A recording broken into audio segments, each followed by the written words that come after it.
Ivan අනිද්දා ක්‍රොස්ටෝක් අද අපි අනිද්දා ක්‍රොස්ටෝක් තුළ සාකච්ඡා කරන්න බලාපොරොත්තු වෙන්නේ සමග ජන බලවේගේ පාලිවීන්තු මන්ත්‍රී මුජිබර් රහුමාන් සමඟ. මේ දවසල දේශපාලන ක්ෂේත්‍රයේ තිබෙන විවිධාකාර කලබැගෑනී ගැන අපි ඔහු සමඟ සාකච්ඡා කරන්න බලාපොරොත්තුවෙනවා. මුජිබ බොහොම ස්තුතියි අපේ ආරාධනය පිළිඅරගෙන අනිද්දා ක්‍රොස්ටෝක් වෙත පැමිණීම ගැන. මුලින්ම ඉතාම ගෞරවයෙන් ආදරයෙන් පිළිගන්නවා. මොසුන් දේශපාලන කතාවට යන්න ඉස්සෙල්ලා මම ටිකක් කැමති මේ මුජිබ රහුමාන් දැන් පහුගිය දවස්වල දේශපාලනයේ දීප්තිමත් තාරකාවක් හැටියට පේනවනේ. විවිධාකාර දේවල් පිළිබඳව සෑහෙන අවබෝධයකින් සහ දැනුමකින් යුතුව කතා කරන දේශපාලන තරුවක් බවට පත් වෙලා තියෙනවා කියලා කිව්වොත් කමක් නෑ මම හිතන්නේ. මුජිබ රහුමාන් කියන්නේ කවුද? කොහෙන්ද පටන් ගන්නේ? මෙහෙමයි මගේ මේ පවුල් පසුබිම නම් එහෙම ලොකු දේශපාලන පසුබිමක් තිබුණේ නැහැ. නමුත් මගේ තාත්තා 80 තාත්තා ගුරුවරයෙක් 80 වැඩවර්ජනයේදී රස්සාව. කොහෙද ගම කොළඹමද? මම කොළඹ. ඒ කියන්නේ මම අම්මා කොළඹ. ඉතින් මම ඉපදුනේ කොළඹ, හැදුනේ වැඩුනේ කොළඹ. තාත්තා බේරුවද. ඒ වුණාට අම්මගේ පැත්තෙන් තමයි සම්බන්ධකම් වැඩි. මොකද කොළඹ හැදුන වැඩනේ හින්දා මේ අම්මගේ අයත් එක්ක තමයි හුඟක් සම්බන්ධකම් වැඩියෙන් තියෙන්නේ. තාත්තා ගුරුවරයෙක්. ඒ වගේම තාත්තා සමසමාජ පක්ෂයේ තමයි එයා දේශපාලන වශයෙන් අපි පොඩි එතකොට මට මතකයි තාත්තා මේ මැයිදිනේට යනවා. ඒ වගේ මේ පොඩි එහෙම වසුබිමක් තමයි තිබුණේ. ඉතින් ඒකත් තාත්තගේ 80 වැඩවර්ජනයෙන් රස්සා වැඩවර්ජනයෙන් ගුරු වෘත්තිය නැති වුණාට පස්සේ එහෙම ලෝකෝට තාත්තා දේශපාලන මේ සම්බන්ධකම් පැවැත්වුවේ නැහැ. ඊට පස්සේ තාත්තා මැද පෙරදිග ගියා. 80 රස්සාව නැති වුණාද තාත්තට? ඔව් 80 ස්ට්‍රයික් එක රස්සාව නැති වුණා. ඊට පස්සේ තාත්තා රට ගියා. රට ගිහිල්ලා ඇවිල්ලා කාලයක් විදේශ අමාත්‍යාංශයේ තාත්තා වැඩ කරා. විශේෂයෙන් වේසියස් හමීඩ් මැතිතුමා එක්ක ඉතාම ළඟින්ම භාෂා පරිවර්තකයෙක් හැටියට ඊළඟට ලක්ෂ්මන් කදිරිකාමර් එක්ක ළඟින් වැඩ කරා. මම හිතන්නේ අවුරුදු 10කට වගේ ආසන්න කාලයක් විදේශ මේ අමාත්‍යාංශයේ රස්සාව කරා. මම සම්බන්ධ වෙන්නේ මම විශේෂයෙන්ම A level කරන කාලේ මාත් එක්ක ඔය තමයි ඔය 88 9 කාලේ තමයි එතන ඉන්දු ලංකා දිවිසුම එනවා, පළාත් සභා එනවා. ඔතේ මාත් එක්ක මේ ලයිබ්‍රරියේ පාඩම් කරන මොකද මම ගියේ සෛර විද්‍යාලයට. තව මේ රොයල් එකට ගිහපු කට්ටියක් මහානාම ඒ වගේ අපේ වයසම තරුණ පිරිසක් හිටියා. පබ්ලික් ලයිබ්‍රරි එකකින් සෙට් එක. ඔව් පබ්ලික් ලයිබ්‍රරි සෙට් එකකුත් හිටියා. මේ පොළොන්නරුව ලයිබ්‍රරි එකේ සෙට් එකක් හිටියා. කොහොම සම වයස කට්ටිය. ඉතින් ඒ කට්ටිය හැමතිස්සෙම අපි එක්ක මා එක්ක දේශපාලනික කතා කරනවා. ඒ කතා කරලා තමයි වාමාංශික අපේ නොසම් සමාජ පක්ෂයත් එක්ක සම්බන්ධ වෙන්නේ. දේශපාලනය එතනින් තමයි දේශපාලනයට ඇතුළත් වෙන්නේ. ඒ කියන්නේ නවසම සමාජ පක්ෂයෙන් තමයි දේශපාලනය පටන් ගන්නේ. ඔව් දේශපාලනේ පටන් ගන්න. ඉතින් එහෙම පටන් අරගෙන ඊළඟට ක්‍රියාකාරීව දේශපාලනයට එන්නේ. ඇවිල්ලා ඊට පස්සේ අපි වෙනම මුස්ලිම් දේශපාලන පක්ෂයක් ගොඩනගනවා. 94 වගේ වෙනකොට. ඉතින් ඒකත් අවුරුදු 6ක් 7ක් ඉඳලා කරලා ඊළඟට මොකද ඒකේ නම මුස්ලිම් එක්සත් විමුක්ති පෙරමුණ කියලා.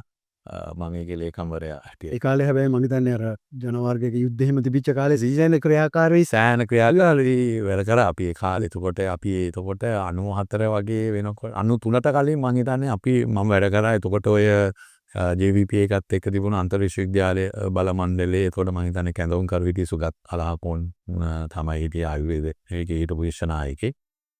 ඒගොල්ලෝ එක්ක ඉතා ළඟින්ම වැඩ කරා. 94 වෙනකම්ම විශේෂ ජන සහයෝගිතා ව්‍යාපාරය කියන්නේ JVP එක අන්ඩර්ග්‍රවුන්ඩ් ගිය කාලේ ඒ කියන්නේ එළියට එන්න බැරුව හිටපු කාලේ. ඒකේදී හුඟක් වැඩ කොටසක් කරා. ඒගොල්ලන් ඒකට රට වටේ ගියේ රැස්වීම වලේම ප්‍රධාන කතිකෙක් හැටියට මම ඒකේ හිටියා. රයිද වික්‍රම් බාහුලා ඔය එතන ලොකු ගෲප් එකක් හිටියා. ඊළඟට 2005 තමයි මම එක්සත් ජාතික පක්ෂයත් එක්ක සම්බන්ධ වෙන්නේ. 2005 ජනාධිපති මැතිවරණයත් එක්ක මට ඒතර ඒ පෙරමුණට මොකද උනේ? ඒක විසිරුවා හැරියද? නෑ ඊළඟට අපි 99 ඊට පස්සේ සිවිල් ජන සහයෝගිතා ව්‍යාපාරයෙන් පස්සේ ජනතා විමුක්ති පෙරමුණ 94 පාර්ලිමේන්තු මැතිවරණයට තරඟ කරනවානේ. කවුද අර ශ්‍රී ලංකා ප්‍රතිශීලී පෙරමුණේ මල්බදුන. එතකොට ඒගොල්ලෝ ඒකේ තරඟ කරනකොට අපි ඡන්දෙ ඉල්ලුවේ නැහැ. ඒ වෙනකොට 9 වගේ ජනාධිපති මැතිවරණය එනකොට මම හිතන්නේ වික්‍රම් බාහු එතකොට අපි අර වාමාංශික පොදු අපේක්ෂකයා හැටියට නන්දන ගුණතිලකට සහයෝගය දෙන්න අපි තීන්දුව කරනවා. ඒකෙදි මම ඒගොල්ලෝ එක්ක ඉඳාම ළඟින්ම වැඩ කරා ඒ කැම්පේන් එකේදී. ඉතින් මමත් ඒකේ ප්‍රධාන කතිකයෙක් හැටියට රට පුරාම ඒගොල්ලෝ එක්ක නැගෙනහිර පළාතේම විශාල වැඩ කොටසක් කරා. ඊළඟට 99 ඒ ජනාධිපති මැතිවරණයෙන් පස්සේ ඊළඟ පාර්ලිමේන්තු මැතිවරණයට යන්න අපි ජනාධිපති මැතිවරණයට කලින් යම් එකඟතාවයල් තිබුණා. ඒ කියන්නේ JVP එකත් එක්ක මමයි වික්‍රම බාහුලා ඒ කණ්ඩායම. ඉතින් ඒගොල්ලෝ එතනදී එකඟතාවය රැක්කේ නැහැ. ඒ කියන්නේ ජනාධිපති මැතිවරණ ඉවරෙච්ච ගමන් අතෑරියා. ඉතින් තමයි අපි අර JVP එකත් එක්ක වැඩ කරන එක විඳවැඩුනේ. ඒක තමයි එතන ප්‍රධානම කාරණාව වුණේ. ඊට පස්සේ තමයි 2000 මම අවුරුදු 4ක් විතර වගේ ලංකාවේ හිටියේ නැහැ. 2005 මම ලංකාවට ආවම මට එක්සත් ජාතික පක්ෂයේ වගර හිටපු හුඟක් අය කතා කරලා ගියා ඔබතුමා වගේ අපිට අවශ්‍යයි ඇවිල්ලා UMP එකත් එක්ක වැඩ කරමු කියලා. ඉතින් මම කල්පනා කරා රටේ දේශපාලන පැත්තේ දිහා බලන විශේෂම ජාතික ප්‍රශ්න සම්බන්ධව ඒගොල්ලන්ගේ ධර්ම මතයයි අනිකුත් එතකොට හිටියේ මහින්ද රාජපක්ෂයි මේ UMP එකේ අතර තිබුණේ මේ තරඟේ. ඉතින් මං කල්පනා කරා මට වඩාත් ෆ්ලෙක්සිබල් කියන්නේ වැඩ කරන්න පහසු. ඒ කියන්නේ ඒගොල්ලන්ගේ සියලු දේට එකඟ වෙන්නේ නැහැ. නමුත් අනිත් ඈත් එක්ක කම්පයර් කරනකොට මට යම්කිසි වැඩ කොටසක් මේක තුල කරන්න පුළුවන් කියලා තමයි මම UMP එකත් එක්ක 2005 ජනාධිපති මැතිවරණයේදී සම්බන්ධ වෙලා ඒ කාලේ වෙනකොට ඇත්තටම UNP එකට කොළඹ මුස්ලිම් ජනපදනමත් විශාල වශයෙන් විශාල වශයෙන් ජනපදනමක් තිබුණා. නැගෙනහිරත් විශාල ජනපදනමක් තිබුණා. ඉතින් ඇත්තටම එදා රනිල් වික්‍රමසිංහ පෙරදුනත් ඉතාම සුළු සංඛ්‍යාවකින් ඒ ඡන්ද ව්‍යාපාරෙත් එක්ක මම සම්බන්ධ වෙලා ඊළඟට 2006 නගර සභා මැතිවරණයට ඉල්ලනවා UMP එකෙන් ලැයිස්තුව ඒක රිජෙක්ට් වෙනවා. ඊළඟට 2009 පළාත් සභාවට තරඟ කරනවා. මට ඒ අවස්ථාව ලබා දුන්නේ ඇත්තටම මහලු ඊටු සංවිධායකතුමා. ඒක ලැබුණාට පස්සේ 2009 පළාත් සභාව ඉල්ලනවා. ඊළඟට 2012 මම එක්සත් ජාතික පක්ෂයේ ප්‍රමේද කොළඹ සංවිධායකවරයා හැටියට පත් වෙනවා. 2011 ඊළඟට 2014 නැවත පළාත් සභාවට එනවා. ආයි 2015 පළවෙනි වතාවට යහපාලන ආණ්ඩුවේ පාර්ලිමේන්තු මන්ත්‍රීවරයෙක් හැටියට පත් වෙලා දැන් 2019 20 පත් වෙන අවස්ථාව ලැබෙනවා. ඊළඟට 2024 රැල්ලක් තියෙනකොට සුනාමියක වගේ අනිත් පැත්තට ගිහලා අනිත් පැත්තට තිබුණේ. ඉතින් ඒ දීපකු ෆයිට් එකක් දීලා පත් වෙන අවස්ථාව ලැබුණා. ඉතින් මේක තමයි දේශපාලන ගමන් මඟ. ඒ කියන්නේ එක දිගටම එක වෙලාවකට පස්සේ දිගටම මේ විශ්වපාලන නියෝජනය කරන්න අවස්ථාව ලැබෙනවා. අයන ඡන්දෙන්. හරි. දැන් අපි දේශපාලන කතාවට ආවොත් එතනින් මෙහාට පෞගේ මේ 6 වෙනිදා තිබුණා පළාත් පාලන ඡන්දය. මම කැමති ඉස්සෙල්ලාම දැනගන්න. ඒ කියන්නේ පළාත් පාලන ඡන්දේ ප්‍රතිඵලය සම්බන්ධයෙන් සමගි ජන බලවේගයට ඔබ නියෝජනය කරන පක්ෂය. මොකක්ද හිතන්නේ? මෙහෙමයි. ඇත්තටම පෞගේ පාර්ලිමේන්තු මැතිවරණයත් එක්ක අපි සංසන්දනය කළොත් යම් වර්ධනයක් තිබෙනවා. විශේෂයෙන්ම දැන් මම කොළඹ නගර සභාව සීමාව ගැන කතා කරත් පෞගේ පාර්ලිමේන්තු මැතිවරණයට වඩා අපි මේ මැතිවරණයේදී යටිපරිචයක් ලැබලා තියෙනවා. ඇත්තටම දැන් පෞගේ පාර්ලිමේන්තු මැතිවරණේ මම මැදකොළඹ ආසනේ පරාදයි. නමුත් මේ මැතිවරණයේදී මැදකොළඹ ආසනේ නැවත ඡන්ද 1800ක වගේ ප්‍රමාණයකින් ජයග්‍රහණය කරන්න හැකියාව ලැබුණා. ඉතින් අපි පෞගේ මැතිවරණෙත් එක්ක සංසන්දනය කරනකොට යම් ප්‍රගතියක් වර්ධනයක් ලැබිලා තියෙනවා. ඉතින් මම ඒක කියන්නේ මේ විශාල වර්ධනයක් කියලා. යම් අරකට එක සංසන්දනය කරනකොට යම් වර්ධනයක් ලැබිලා තියෙනවා රට පුරාම සමගි ජන බලවේගයට. දැන් අපි සමගි ජන බලවේගය ගත්තොත් එහෙම ඔය වර්ධනය ලැබලා තියෙන අතරෙම අඩු ගානේ තමන්ගේ නගරාධිපති අපේක්ෂකයාටවත් දිනා ගන්න බැරි වුණා තමන්ගේ කොට්ටාසය. එහෙම ප්‍රශ්නකුත් තියෙනවනේ එතනම. එහෙම පසු බෑමුකුත් තියෙනවා. අපි එතෙන්ට එමු. ඊට ඉස්සෙල්ලා ආණ්ඩුව පැත්තේ මොකක්ද ඔබේ නිරීක්ෂණය ගැන? ආණ්ඩුවේ දැන් අපි ආණ්ඩුව පැත්ත ගැන කතා කරොත් මගේ නිරීක්ෂණය තමයි සාමාන්‍යයෙන් ආණ්ඩුවක් බලයට පත් වෙලා මාස 6ක වගේ කාලය කියලා කියන්නේ ආණ්ඩුවම දිගාම ජනප්‍රිය ශක්තිමත්ම කාලේ. මේක හනිමූන් පීරියඩ් එකනේ. හරිද? එතකොට මේක ඕනෑම ආණ්ඩුවක මුල් මාස 6 කියලා කියන්නේ තාම ශක්තිමත්ම කාලය. ආයි හොල්ලන්න හම්බෙන්නේ නැහැ කාටවත්. නමුත් දැන් අපි මේ ප්‍රතිඵල දිහා බලනකොට මේ වර්තමාන ආණ්ඩුවේ මේ මාස 6 තුල විශාල කඩාවැටීමක් තියෙනවා. මේ කියන්නේ අපි මේ ඡන්ද ලක්ෂ 23ක පැත්තකින් තියමුකෝ. නමුත් ආණ්ඩුවේ ජයග්‍රහණය පැත්තේ මං කිව්වේ. ඒ කියන්නේ දැන් ආණ්ඩුවට ඒක මම හිතන්නේ සභාවල 116ක් විතර වගේ තිබෙනවා. ඒගොල්ලන්ට තනිව බලය පිහිටව ගන්න බැරි සභාවක්. ඒගොල්ලන්ට අනිවාර්යයෙන්ම කාගේ හරි උදව් අවශ්‍ය වෙනවා. ඉතින් ඒක තමයි මං කිව්වේ මාස 6ක වගේ කෙටි කාලයකදී මෙවැනි පිරිහීමකට ලක් වෙලා තියෙන එක මං හිතන්නේ ආණ්ඩුවේ අනාගතයට තරම් හොඳ දෙයක් නෙවෙයි. මොකද මේ පළවෙනි මාස 6 කියලා කියන්නේ ආණ්ඩුව ටොප් ආයි. ඉතින් මේ ඡන්දේ එක්ක නිකන් ස්විප් වෙලක් යන්න ඕනේ මේක. අඩුම ගානේ පාර්ලිමේන්තු මැතිවරණයට වඩා මේක දැන් එහෙමනේ ආවේ. දැන් ජනාධිපති මැතිවරණයට වඩා පාර්ලිමේන්තු මැතිවරණය විශාල ඡන්ද ප්‍රමාණයක් ලබා ගත්තා. නමුත් දැන් පාර්ලිමේන්තු මැතිවරණ ඉවරලා මාස 6ක් යනකොට ආණ්ඩුවේ විශාල කඩාවැටීමක් ඡන්ද වලින් වෙලා තියෙනවා. නමුත් දැන් අපි කියනවානේ පළාත් පාලන ඡන්දකදී සාමාන්‍යයෙන් ඡන්ද දාන්න යන ප්‍රමාණය අඩුයි. මිනිස්සු විශාල උනන්දුවක් නැහැ ඡන්ද දාන්න. ඒ වගේ ප්‍රශ්නත් තියෙනවා. නෑ ඒ ප්‍රශ්නේ තියෙන්නේ විපක්ෂයටනේ. ආණ්ඩුවට ඒ පක්ෂේ තියෙන්න බෑ. මොකද ආණ්ඩුව ගත්තට පස්සේ මිනිස්සු ඡන්ද දෙන්න එන්නේ ආණ්ඩුව ආරක්ෂා කරගන්න. ඒ කියන්නේ ඉතින් ගෙදර හිටියයි කියන ආණ්ඩුවේ ඡන්ද ගෙදර හිටියයි කියන තර්කය සාධාරණයක් නෑ. ඒ කියන්නේ මිනිස්සුන්ට ආණ්ඩුව එපා වෙලා හින්දා ගෙදර හිටියේ. ඔව් නැත්නම් ආණ්ඩුව ආණ්ඩුව ආරක්ෂා කරන්න ඡන්ද දෙන්න එන්න එපා. විපක්ෂ ඡන්ද පදනමට තමයි ප්‍රශ්නේ තියෙන්නේ. මොකක් වෙනුවෙන්ද ඡන්ද දෙන්නේ? මොකටද? මොකටද ඡන්ද දෙන්නේ? පරබේට ආණ්ඩුවකුත් නෑ. පාර්ලිමේන්තුවක් නෑ. එහෙනම් මොකටද අපි ගිහිල්ලා දෙන්නේ? ඉතින් ඒ කලකිරීම තමයි විපක්ෂයේ ඡන්දදායකයන්ට තියෙන්නේ. හරි. ඒ න්‍යාය ආණ්ඩුවට හරියන්නේ නැහැ. ආණ්ඩුවට ඡන්දෙ දෙන්න එන්නේ තියෙන ආණ්ඩුව ආරක්ෂා කරගන්න. ඒ ගැනද විශාල පිරිසක් කියනන් ගෙදර නැවතිලා තියෙනවා. උඹලා හිටියත් එකයි නැතත් එකයි අපිට ඕන දෙයක් කරගන්න කියලා ඡන්දෙ දෙන්න ආවේ නැහැ. ඉතින් ඒක කියන්න බෑ මේ ආණ්ඩුවට ඇකිලා මේ අපේ ඡන්දදායකයෝ ඡන්දෙ දෙන්න ආවේ නැහැ කියලා. ඒ ආවේ නැත්තේ ඒගොල්ලෝ හිතාමතාම. ඒගොල්ලෝ හිතාමතාම ආවේ නැහැ කලකිරිලා. නැත්නම් ඒගොල්ලෝ ඡන්දෙ දෙන්න වෙනවානේ මේ ආණ්ඩුව ආරක්ෂා කරගන්න ඕනේ කියලා. අපි දැක්කනේ දැන් මේ කැම්පේන් එක සම්පූර්ණයෙන්ම මෙහෙව්වේ ජනාධිපතිතුමානේ.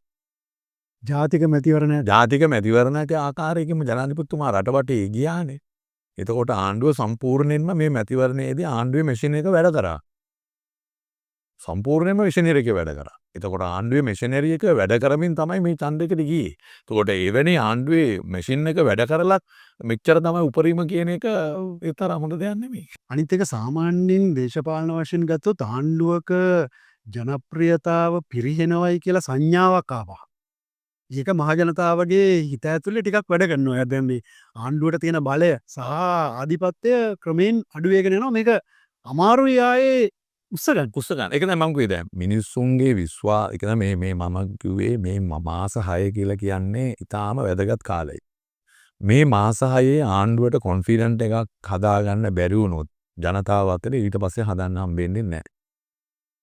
ඒක තමයි ඇත්ත කතාව. ඒතකොට දැන් මේ මාස 6 ඊටාම වැදගත් කාල පරිච්ඡේදයක ඒගොල්ලන්ගේ වැඩවල හා ජනතාව ආකර්ෂණය කරගන්න. දැන් උදාහරණයකට අපි බැලුවොත් ජනාධිපති මැතිවරණයේ 42යි ගන්න. හරි. පාර්ලිමේන්තු මැතිවරණය එනකොට ඒක 50 පයින්නවා. ඒ කියන්නේ ඒ මාස එකමාරක දෙකක කාලය තුලදී ආණ්ඩුවට පුළුවන්කම ලැබෙනවා විශාල ආකර්ෂණයක් ගන්න. ඒ කියන්නේ ජනාධිපති මැතිවරණයේදී අපිට කන්දේදී උදවිය පවා පාර්ලිමේන්තු මැතිවරණයේදී දැන් ආණ්ඩුවට ඡන්ද දෙනවා. දැන් එහෙමනේ දැන් ජනාධිපති මැතිවරණයේදී අපි දිනපු ආසන ඔක්කොම මේ උදාහරණයකට කොළඹ නගරේ අපි දිනපු මගේ ආසනය ඇතුළේ ඔක්කොම අපි පෙරදෙනවා.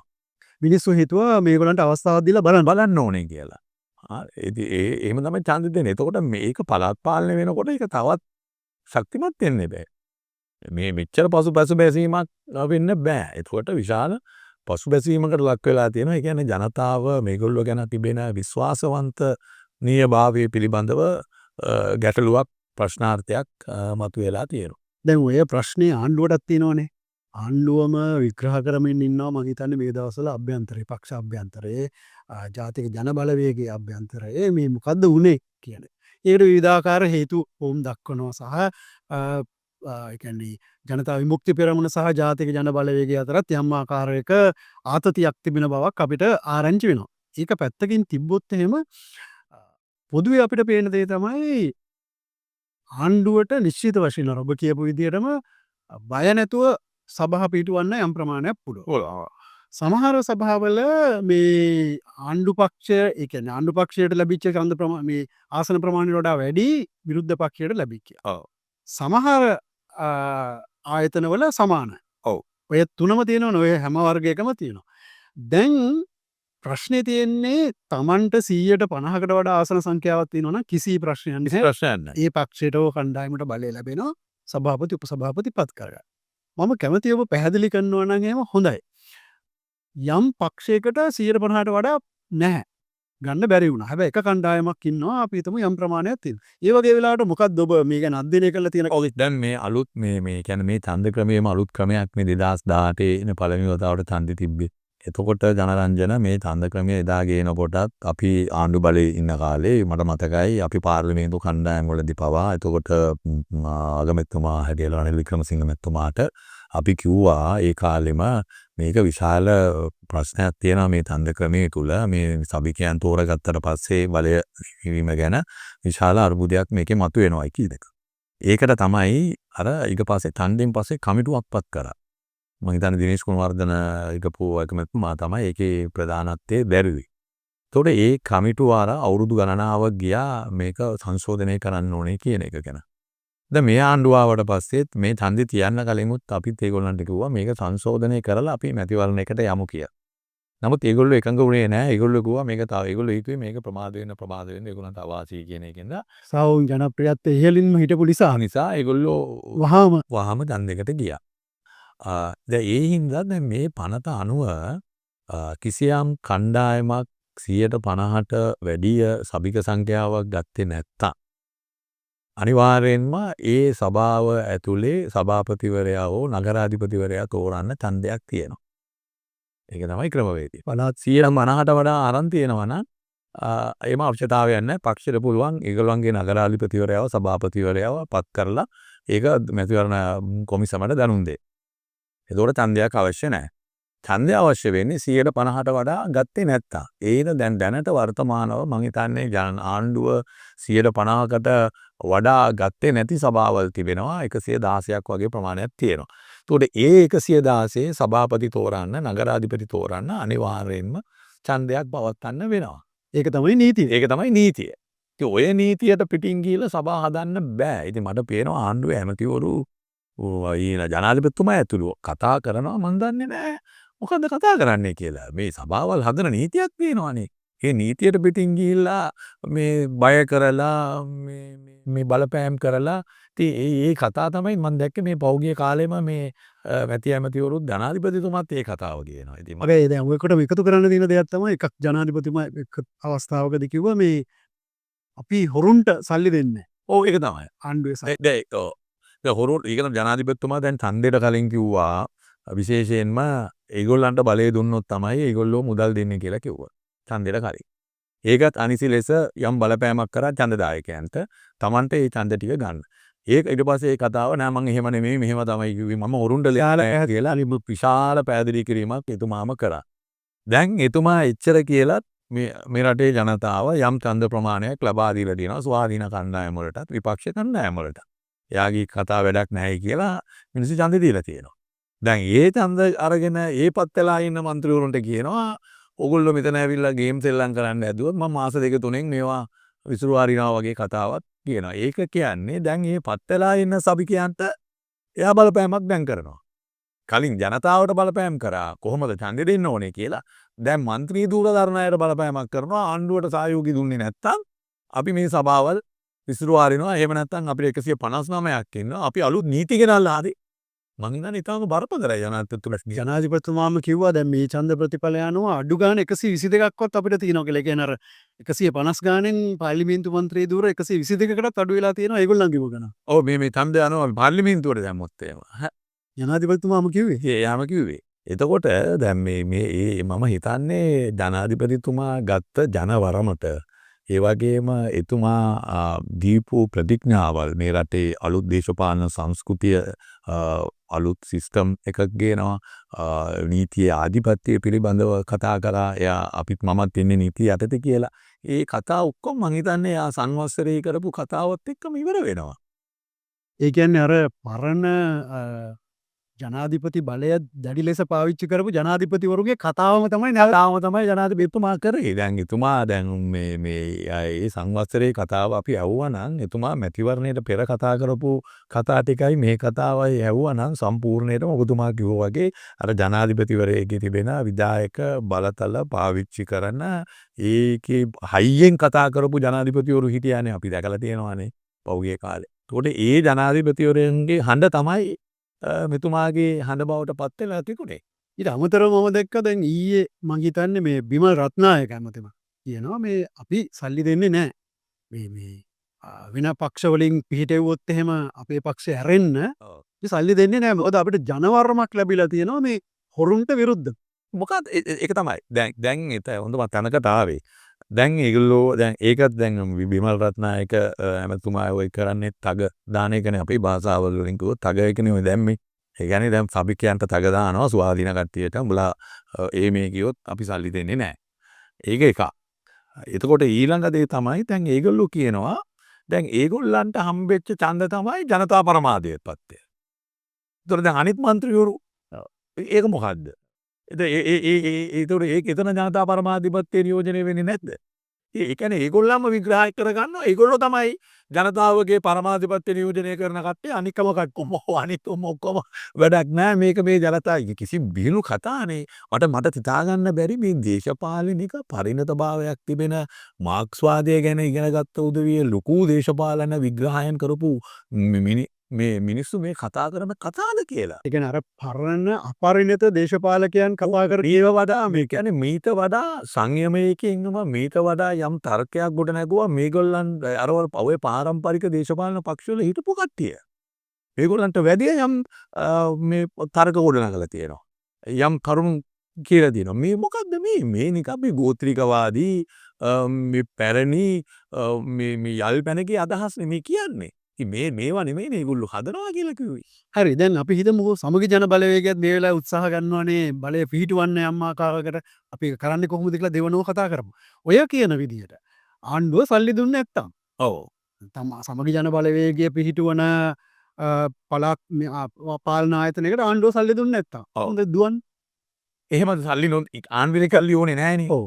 දැන් පළාත් පාලන ආයතනවල දුවවන්න ඒ පළාත් පාලන ආයතනවලට ආදාය මාර්ග තියෙනවා. නමුත් ආණ්ඩුව අනිවාර්යයෙන්ම මුදල් දෙන්න ඕන. ආණ්ඩුව අනිවාර්යෙන්ම ඒකේ වැඩ කරන සේවක සේවිකාවන්නේ රජයේ සේවකයන්ගේ පඩි නැති ගෙවන්න ඕපා. ඒව නොකර ඉන්න බෑ. ඔය කියන්නේ මේ යටිතල පාසුකම් දිනු කරන්න සල්ලි නොදී ඉන්නවා කියන එකනේ. ඔය සංවර්ධන කටයුතු හරි. එතකොට දැන් ඔය සංවර්ධන කටයුතු සඳහා අපි දැන් මට බලන්න මේගොල්ලෝ දැන් මෙතුමන්ලා 2006 කොහෙද කිස්සමහාරාමේ බලය ගත්තානේ. ජීවනාදේශ සභාව දින්න 2006. දැන් ඒක දිව්වේ කොහොමද එතකොට? ඒක දිව්වේ මේ ඒ මන්ත්‍රීවරු ගෙදරින් සල්ලි ගෙනල්ලාද? නැත්තම් මේගොල්ලන්ගේ පක්ෂ ආරමුදුලෙන් දුන්නාද? තිස්සමහාරාමේ දුවවන්න. ඒ වෙලාවේ හිටපු ආණ්ඩුව කිව්වා නම් එහෙම අපි තිස්සමහාරාමට දෙන්නේ නැහැ සරයි කියලා එහෙම එකක් නැහනේ. ඒක ශිෂ්ට සම්පන්න කතාවක් නෙමෙයිනේ. මම ඒකනේ කියන්නේ මෙතුමන්ලා මේ මොන මාක්ස්වාදී ඉගෙන ගත්තත් මොන දේශපාලනයේ ලොකු අදහස් තියෙන කිව්වොත් මේගොල්ලන්ගේ කතා ඔක්කොම ගෝත්‍රවාදී කතානේ. ඊට වඩා ඔය ධනේශ්වර පක්ෂවල නායකයෝ කතා කරන ඒවා මීට වඩා ශිෂ්ට සම්පන්නයි. මට මේගොල්ලන්ගේ කතා ඇත්තට මට මේ හදාගන්න බෑ මේ මොකද්ද මේ ලොකු දේශපාලන මේ සංස්කෘතියක් තියෙනවා කියලා කියනවා ලොකු ඉතිහාසයක් තියෙනවා කියලා කියනවා අනිත් අයට වැඩිය දේශපාලන දැනුමක් තියෙනවා කියලා කියනවා ඒ කියන මිනිස්සු මේ කතා කරන කතා නෙමෙයි මේවා නිකන් මේ අර ගෝත්‍රිකවාදී මේ මානසික හැඟීමකින් වෛරය වගේ තියෙන හැඟීමුට මේ කතා කරන කතා කියලා. ඊට වඩා කතා කරා ওই ධනපති දේශපාලන පක්ෂවල ඉන්න අය මීට වඩා සංයමයකින් යම් තර්කයක් විනීතභාවයක් ඒ වගේම මේ වෛරයකින් තොර ඒ පත්වෙච්ච අයට ගෙනියන්න ඉඩ දීලා සහයෝගය දීලා ඊට වඩා යම් ආකාරයේ මේ කොම්ප්‍රොමයිස් එකකින් වැඩ කරා. දැන් මේ ඉන්නේ කිසිම අනිත් අයගේ මේ පෙන්වන්නේ මේ කියන්නේ ඒගොල්ලන්ට හම්බෙච්ච විතරයි වරම අනිත් අයගේ ඒවා ජනවරම හැටියට ඒගොල්ලෝ පිළිගන්න ලෑස්ති නැහැ කියලානේ කිය. සහ ඒකෙන් යම් ආකාරයකට පේනවා දැන් මේ මහජනතාව කෙරෙහි තිබෙන තක්සේව. ඒ කියන්නේ දැන් මහජනතාව හොරුන්ට විරුද්ධව ඔවුන්ව පත් කරන අතරේ හොරුන්ව පත් කරනවා. එතකොට එනයින්ම මේ මහජනතාවත් හොරු කියන අදහසම ඉන්නේ. මොකද හොරුන්ව නියෝජනය කරන්න පත් කරන්නේ හොරුනේ පුරුනේ මහජනතාව සම්බන්ධයෙන් තියෙන තක්සේරුවත් ඒකෙන් පේනව නේද? ඒක තමයි. දැන් ඇත්තටම දැන් මේ මෙතුමන්ලා මම හිතන්නේ දැන් මේ මෙතුමන්ලා හිතන්නේ මෙතුමන්ලාට හම්බෙන ඡන්ද තමයි ජනතා වරම. කිරිසිදු චව. ඔව්. ඒ කියන්නේ අපිට හම්බෙන ඒවා ජනතා වරමන් නෙමෙයි. දැන් සමහරවිට ඔය පාර්ලිමේන්තුවේ මේ ඔය ප්‍රශ්නේ මතුවෙනවනේ. දැන් අපි ඒක නැගිටලා කෑ කතානායකටත් අපි කියනවනේ මේ කතානායකතුමා මේ අපිත් මේ ඡන්දෙන් ආපු අය. මේ අපි මේ වෙනම ආපු අය නෙමෙයි. ඒ හින්දා අපි ජනතා නියෝජිතයෝ. ඔබතුමා සාධාරණව මේ සභාව මෙහෙයවන්න. ඒතකොට දැන් මේ ප්‍රශ්නේම තමයි මම හිතන්නේ ඒගොල්ලන්ගේ මානසිකත්වයේ පිළිබඳ ප්‍රශ්නයක් තියෙනවා. ඒගොල්ලෝ හිතන විදිය ගැන. මොකද ඒගොල්ලෝ පුරුදු වෙලා තියෙන්නේ හිතන්න අනිත් අය ඔක්කොම හොරු ඒගොල්ලෝ තමයි සුපිරි කට්ටිය කියන අර මානසිකත්වයේ උඩ ඉඳගෙන තමයි ওই විග්‍රහවල් කරන්නේ. ඒද Tamanට තේරෙන්නේ නැහැ. Tamanගේ ඇහි තියෙන ඒ රොඩ්ඩ පේන්නේ නැහැ. අනිත් අයගේ ඇහි තියෙන දේවල් තමයි පේන්නේ. ඉතින් ඒක සාධාරණත් නෑ. අනිත් එක එවැනි තර්කවලට පවතින්නත් බෑ. ඒක ඇත්තටම මං හිතන්නේ නෑ මේ රටේ බුද්ධිමතුන් මේ දේශපාලන විචාරකයන් ඒගොල්ලෝ කියන මතය පිළිගන්නවා කියලා. ඒ හැබැයි උන්සන තියෙන උත්‍රාසය තමයි දැන් ඒගොල්ලෝ කියපු දේ මේ අපි තමයි තාම පිරිසිදු දේශපාලන ව්‍යාපාර. අනික අය ඔක්කොම එතකොට එහෙම නෙමෙයි කියන එකනේ කිව්වේ. නමුත් දැන් බලය ලබා ගන්න ගියාම තනි බලයක් ලැබිච්ච නැති තැන්වල ඔවුන්ට ගනුදෙනු කරන්න සිද්ධ වෙලා තියෙනවා මේ අනෙක් පිරිසත් එක්ක. කොළඹ නගර සභාවට ආවොත් එහෙම ඔව් අනිවාර්යයෙන් කොළඹ නගර සභාවේ ඔවුන්ට බලය නැහැ. නෑ. තනියෙන්. ඒ අතරේ දේශපාලන පක්ෂ ඉන්නවා. ඊළඟට ස්වාධීන කණ්ඩායමුත් ඉන්නවා. ඔව්. දැන් අපිට තේරෙන විදිහට මේ දවස්වල අපි මේ කතා කරන මොහොත වෙනකොට ඔවුන් උත්සාහ ගන්නවා විවිධාකාර අයගේ සහයෝගය ලබා ගන්න තමන්ගේ නගරාධිපති අපේක්ෂිකාව වෙනුවෙන්. හැබැයි එතන ඉන්නවා එතනදී ඔවුන් කියන දේ තමයි අපි මේ පක්ෂත් එක්ක සම්බන්ධකම් පවත්වන්නේ නැහැ. පක්ෂ එක්ක කතා කරන්නේ අපි පුද්ගලයෝ එක්කයි කතා කරන්නේ. මේක කොහොමද ප්‍රායෝගිකව ඒක තමයි දැන් ඇත්තටම දැන් ඔය දේශපාලන ඩීල් එකට විරුද්ධවනේ මේ අනුර කුමාර දිසානායක ජනාධිපතිවරයාගේ මේ ඉලෙක්ෂන් කැම්පේන් එක තිබ්බේ මේ පක්ෂ මාරු කරනවට විරුද්ධවනේ. ඒගොල්ලෝ කිව්වේ මේ පක්ෂ මාරු කරන එක නවත්තන්න ඕනේ කියලා. ඒ කියන්නේ එක පක්ෂයකට එක පක්ෂකින් පත් වෙලා වෙන පක්ෂයකට උදව් කරන එක. ඒක ඒගොල්ලෝ විරුද්ධයිනේ. ඒගොල්ලෝ ඒ කන්සෙප්ට් එකට විරුද්ධයි ඒගොල්ලෝ. ඒක මම හිතන්නේ ඒගොල්ලන්ගේ මැතිවරණ ප්‍රකාශය තුලත් තිබෙනවා. ඒ කියන්නේ පක්ෂ මාරු කරන්න බැරි නීති ඒගොල්ලෝ හඳුන්වලා දෙනවායි කියලා. පෞගේ කාලේ මෙහෙට මෙහෙට කට්ටිය පැන්න හින්දා ඒගොල්ලෝ මම හිතන්නේ මැතිවරණ ව්‍යාපාරය තුල ඒගොල්ලන්ගේ ප්‍රතිපත්ති ප්‍රකාශයක තුලත් මට මතක හැටියට අතුලත් වෙලා තිබුණා මේ පක්ෂ මාරු කිරීමට තිබෙන ඉඩකඩ නීතියෙන් අහුරන්න ඕනේ කියලා එක. ඒතර දැන් මේ කරන්නේ එදා විරුද්ධව කතා කරපු දේ තමයි දැන් මේ ක්‍රියාත්මක කරන්න හදන්නේ. ඒක දැන් කරන්න හදන්නේ පක්ෂ වලින් උදව් ගන්නවා වෙනුවට පක්ෂ වලින් පත් වෙච්ච සභිකයන්ට කතා කරනවා අපිට ඇතුළේදී උදව් කරන්න කියලා. ඒ කියන්නේ ප්‍රධාන දේශපාලන පක්ෂවල ඔබත් දැන් අපේ පක්ෂ වලටත් කතා කරලා තියෙනවා. දැන් අපේ පක්ෂ වලින් උත් කොට්ටාස දෙනලා ආපු උදවියට ඒගොල්ලෝ යම් අයව දාලා එතුමන්ලා කතා කරලා තිබෙනවා සභාවේදී ඒගොල්ලන්ට උදව් කරන්න ඉන්න කියලා. ඕක තමයි පරණ දේශපාලන පක්ෂත් කරේ. බලය රැකගන්න ඕන නාම අනිත් අයගේ සහයෝගය ගත්තා. දැන් මෙතුමන්ලා මේ කරන්නේ බලය රැක ගැනීම සහ බලය ලබා ගැනීම වෙනුවෙන් අනිත් දේශපාලන පක්ෂවල සහයෝගය ගන්න එක. ඉතින් දෙකම එකයි. ඒ සහයෝගය ලැබෙන්නේ කොහොමද? අපේ අත්දැකීම තමයි මීට ඉස්සෙල්ලා නම් එහෙම කට්ටියව ගන්නකොට විවිධාකාර වරදාන එක්කෝ තනතුරු එක්කෝ අවස්ථා එක්කෝ මුදල්. ඔව්. දැන් මේ මෙහෙමයි. දැන් මේගොල්ලෝ කියනවා මේගොල්ලෝ මුදල් දෙන්නේ නැහැයි කියලා. හරි. ඇමතිවරුනේ ඔය එළියේ කියන්නේ. නමුත් දැන් අපිට යම් තොරතුරු වාර්තා වෙලා තියෙනවා. මේගොල්ලෝ යම් පුද්ගලයන් හරහා යම් අයට තාන්න මාන්න දෙන්න යම් වරප්‍රසාද දෙන්න කතා කරලා තියෙනවා. හරි. කියන්නේ ඒගොල්ලෝ කෙලින්ම එන්නේ නැතුව වෙන බාහිර පුද්ගලයෝ දාලා. ඒ කියන්නේ ආණ්ඩුවත් එක්ක හිතවත්ව වැඩ කරන යම් සිවිල් සමාජයේ ඉන්න පිරිස් ඉන්නවානේ. ව්‍යාපාරිකයෝ ඉන්නවා. මේගොල්ලෝ එක ගනුදෙනු කරන යම් පුද්ගලයෝ ඉන්නවා. ඒ පුද්ගලයෝ තමයි මේ ඔපරේෂන් එකට බැලලා තියෙන්නේ. ආණ්ඩුව වෙනුවෙන් ඇමතිවරු නෙමෙයි. ඒක හරි. ඇමතිවරු කියන්නේ අපි මේ සල්ලි දෙන්නෙත් නෑ වරප්‍රසාද දෙන්නෙත් නෑ. ඒක හරි. ඇමතිවරු කතා කරන්නේ නෑ.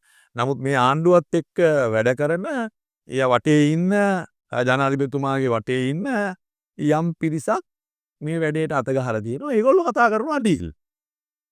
ඒක හරි. ඒගොල්ලෝ ආණ්ඩුව වෙනුවෙන් ඩීල් කතා කරනවා. ඒගොල්ලෝ මේ වැඩේට බෑලා තියෙනවා යම් දේවල් ලබා දෙන්න, යම් වරප්‍රසාද දෙන්න.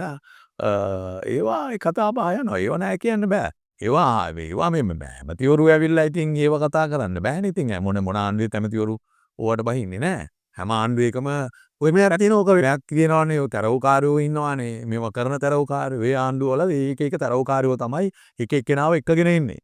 නැතුව මේ ඇමතිවරු කෙලින්ම ඔය වැඩවල වලට එන්නේ නැහැ. ඒද මේ ආණ්ඩුවත් අර කලින් ආණ්ඩුව පාවිච්චි කරපු ක්‍රමවේදයම තමයි මෙතුමන්ලත් පාවිච්චි කරන්නේ. හැබැයි දැන් සමගි ජන බලවේගය පැත්තෙන් ගත්තොත් ඔබට විශ්වාසද සමගි ජන බලවේගයේ කට්ටිය වට නැමෙන්නේ නැහැ කියලා එහෙම විශ්වාසයක් තියන්න පුළුවන්? ඒ කියන්නේ අපේ සභිකයන් දැන් මම අපේ සභිකයන් ගැන මට යම් විශ්වාසයක් තිබෙනවා. මොකද අපි මේ පක්ෂය තුල අපි මේ නොමිනේෂන් නාම යෝජනා ලබා දීමේදී ඒ කරපු ක්‍රියාදාමය තුළ පක්ෂයත් එක්ක වැඩ කරපු දීර්ඝ කාලීනව හිටපු අය තමයි ඔය සභිකයන් හැටියට ඇවිල්ලා තියෙන්නේ. ඉතින් ඒ හින්දා මට ඔවුන් පිළිබඳව එම ගැටලුවක් නැහැ. ඉතින් මං හිතනවා ඉතින් ස්වාධීන කණ්ඩායම් වල ආපු අයත් යම් දේශපාලන පසුබිමක් එක්ක තමයි ඇවිල්ලා ඉන්නේ. ඉතින් මං හිතන්නේ නැහැ ඉතින් ඒගොල්ලන්වත් වරප්‍රසාද වලට ගන්න පුළුවන් වෙයි කියලා. මොකද ලොකුම චෝදනාව තිබුණේ ඒගොල්ලන්ටනේ ආණ්ඩුවේ පැත්තෙන් උත් ස්වාධීන කට්ටියට ඡන්දෙ දෙන්නත් එපා කියලා. ඒගොල්ලොත් හොරු කියලානේ කිව්වේ. ස්වාධීන වේශයෙන් ආවත් හොරු තමයි. හොරු තමයි මේ එන්නේ කියලානේ කිව්වේ. ඉතින් මන් දන්නේ නැහැ ස්වාධීන කණ්ඩායම් කොහොමද මේගොල්ලොත් එක්ක එකතු වෙන්නේ කියලා. ඉතින් ඒ සම්භාවිතාවය නම් අඩු මට්ටමක තියෙන්නේ ආණ්ඩුවට සහයෝගය දෙන එක. හැබැයි මුජිබ දැන් ඇත්ත කතා කරොත් එහෙම කොළඹ මහනගර සභාව අනෙක් නගර සභා පළාත් පාලන ආයතන වගේම තමයි. කොළඹ මහනගර සභාව අතිශය දූෂිත ආයතනයක් නේ විවිධාකාරයෙන්. දැන් ඔබත් මම මේක අහන්නේ ඔබත් එක වෙලාවක නගරාධිපතිවරයා වෙන්න ලයිස්තුවේ හිටපු කෙනෙක්. උගේ පාර. නගර සභාව අතිශය දූෂිතයි. දැන් මේ දූෂිත බව නිසාම මිනිස්සුන්ට ඕන වෙලා තියෙනවා මේ සිස්ටම් එකේ වෙනසක්. يعني හැමදේටම අල්ලස් දෙන හැමදේම මුදල් උපය ගන්න හැමදේම බිස්නස් කරන එක වෙනුවට අලුත් එකක්.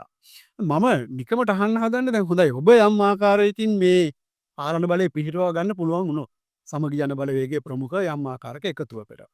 ඔන්න ඔය ප්‍රශ්නය. ඒ කියන්නේ නිශ්චිත ප්‍රශ්නය.